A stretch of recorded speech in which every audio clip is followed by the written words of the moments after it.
un intimidateur s'est moqué de Mike Tyson et l'a amèrement regretté. Un jeune provocateur, sûr de lui, défie le légendaire Mike Tyson sous les projecteurs du Madison Square Garden. Mais la moquerie tourne vite au cauchemar. Dans cette vidéo, découvrez l'audace de l'intimidateur et la réaction foudroyante de Tyson.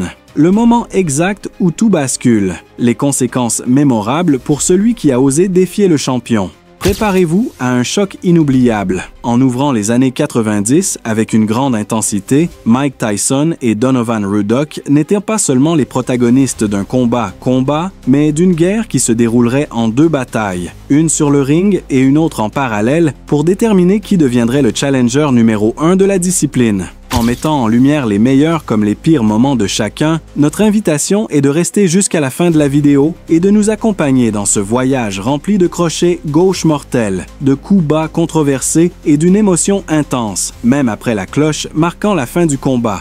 L'épopée entre Mike Tyson et Donovan Ruddock a commencé le 18 mars 1991, avec pour champ de bataille le ring du Mirage Hotel and Casino à Las Vegas. Le combat était supervisé par les yeux critiques des juges Jerry Roth, Chuck Giampa et Dave Moretti et contrôlé par l'arbitre expérimenté Richard Steele. Tyson est monté sur scène en tant que challenger numéro 1 des poids lourds selon le Conseil mondial de boxe, l'Association mondiale de boxe et la Fédération internationale de boxe. L'attente autour du combat était immense, non seulement en raison de la domination de Tyson, mais aussi parce que Donovan Ruddock était le suivant sur la ligne. À 27 ans, le palmarès professionnel de Ruddock était de 25 victoires, dont 18 par KO, une défaite et aucun match nul. Tyson, à seulement 24 ans, comptait 39 victoires, dont 35 par KO, et une défaite. Au son de la cloche, le premier round a commencé et Tyson a bondi depuis son coin avec le style agressif qui le rendait presque imbattable à l'époque. Malgré de puissantes combinaisons de coups reçus, Ruddock cherchait à lancer des contre-attaques efficaces tout en maintenant sa garde pour neutraliser l'offensive féroce d'Iron Mike. Au début du deuxième round, Ruddock est tombé après avoir reçu un puissant crochet gauche qui a temporairement affaibli ses jambes. Bien qu'il ait survécu au compte de l'arbitre, il a montré qu'il avait encore beaucoup à offrir avant d'être finalement déclaré vaincu. Mais ce sont le genre de situations qui lui coûteraient cher si le combat continuait, montrant que le round précédent n'avait pas été un coup de chance. Tyson a de nouveau mis Ruddock à terre lors du troisième round, après s'être affronté de près avec son rival pendant la majeure partie de l'épisode. À moins de 10 secondes de la fin, un autre puissant crochet gauche envoyait Ruddock au sol.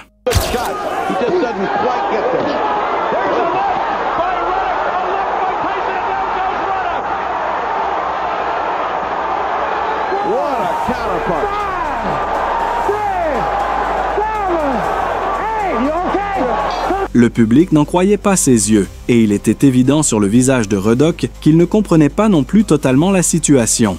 Prêt à continuer, après le compte de 8, la cloche lui a permis de retourner dans son coin et de repenser sa stratégie avant que Tyson ne montre que la troisième fois était la bonne. Bien qu'il soit resté debout, les 4e et 5e rounds ne signifieraient pas nécessairement une résurgence de Ruddock. Tyson semblait le punir sans pitié, tel un bourreau médiéval, appliquant une pression suffisante pour que son adversaire puisse céder à tout moment. Ruddock devait rallumer son feu. Le promoteur de Tyson, Don King, ou son honnêteté, peu importe, n'avait aucune importance. Malgré ses efforts pour infliger des dégâts avec ses contre-attaques, Ruddock avait du mal à toucher Iron Mike avec un coup significatif, ce dernier semblant très proche d'atteindre son objectif, la victoire. Tyson ouvrit le 6e round en poussant Ruddock contre les cordes, un mouvement qui se répéterait plus d'une fois dans le temps imparti. En lançant ses coups avec une certitude croissante, Ruddock commençait à ressembler à un sac de frappe pour un boxeur qui n'avait aucun problème à briser l'esprit de son adversaire avec des attaques implacables pour assurer un KO. Malgré 2 mises bout à terre, Ruddock continuait de tenir debout. Au 7e round, Tyson plaça enfin Ruddock contre les cordes pour lui infliger la combinaison de coups la plus létale qu'il ait reçue dans toute sa carrière professionnelle. En se déplaçant vers le centre du ring, il semblait que les attaques d'Iron Mike avaient cessé, jusqu'à ce qu'une seconde rafale de coups fasse bouger Donovan Ruddock comme une marionnette, heurtant les cordes. À ce moment-là, Ruddock sut qu'il avait tout donné et qu'il n'était plus en état de continuer. Mike Tyson battit Donovan Ruddock par KO technique à 2 minutes et 22 secondes du 7e round. Loin d'être la fin de la guerre, ce ne serait que l'une des deux batailles où les deux combattants s'affronteraient pour déterminer qui était le champion absolu. Parallèlement, alors que les boxeurs partageaient une accolade amicale, leurs coins décidèrent d'entamer leur propre bataille, créant un véritable chaos dans le ring. Les officiels durent séparer les protagonistes, craignant qu'ils ne s'impliquent donc dans l'échauffourée.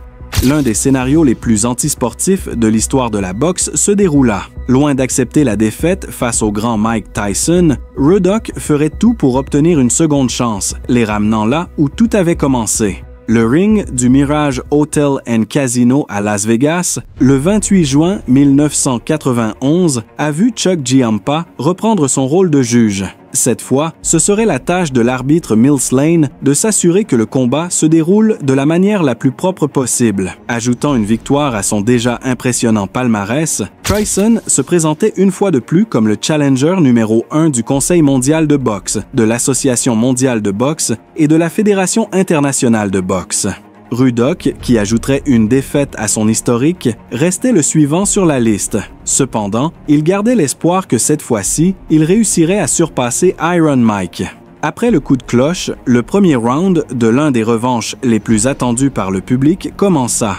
Dès le début, Tyson adopta son style de combat explosif, laissant clairement entendre à Ruck qu'il devrait l'attaquer avec une stratégie offensive différente s'il ne voulait pas subir le même résultat. Un solide coup de droite de Ruddock sembla un déjà-vu, car il tomba au deuxième round après avoir reçu un puissant crochet du droit. En se relevant immédiatement, il ne fit que permettre à Iron Mike, qui semblait incontrôlable, de continuer à le punir sans montrer la moindre pitié.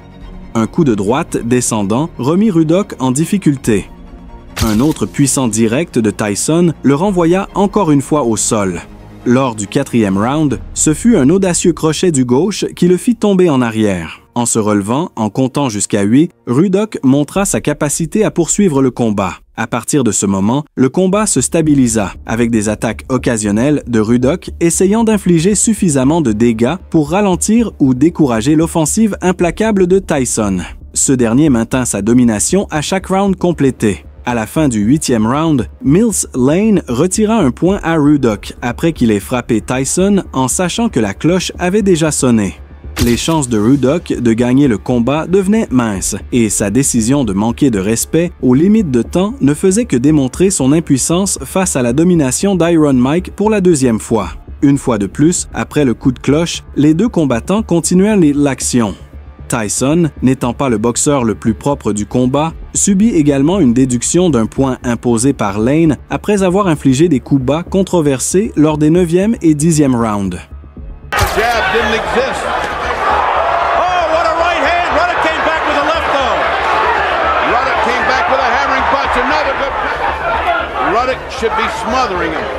Malgré ses fautes, les deux pugilistes donnèrent le meilleur d'eux-mêmes, avec un niveau de puissance suffisamment équilibré pour leur permettre d'atteindre la fin des 12 rounds initialement prévus. Après la cloche annonçant la fin du combat, la décision sur qui serait déclaré vainqueur dépendait de la perspective de chaque juge concernant qui avait imposé le rythme du combat et qui s'y était soumis.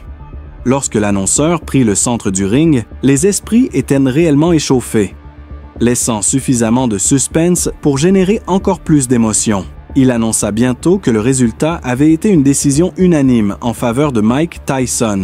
En véritable gentleman, les deux combattants se serrèrent la main, s'embrassèrent et échangèrent quelques paroles, mettant fin à une rivalité qui avait duré plusieurs mois. Bien que Donovan n'ait pas pu écarter la douleur de rejoindre le petit groupe de ceux qui ont battu le grand Iron Mike, les deux combats, similaires par leur nature mais avec des fins différentes, ont démontré l'art de savoir perdre, au-delà du simple fait de savoir gagner. Si vous êtes arrivés jusqu'ici, nous ne pouvons que vous remercier de nous avoir accompagnés pour revivre deux des rencontres les plus significatives dans le parcours de Mike Tyson et Donovan dans cette discipline.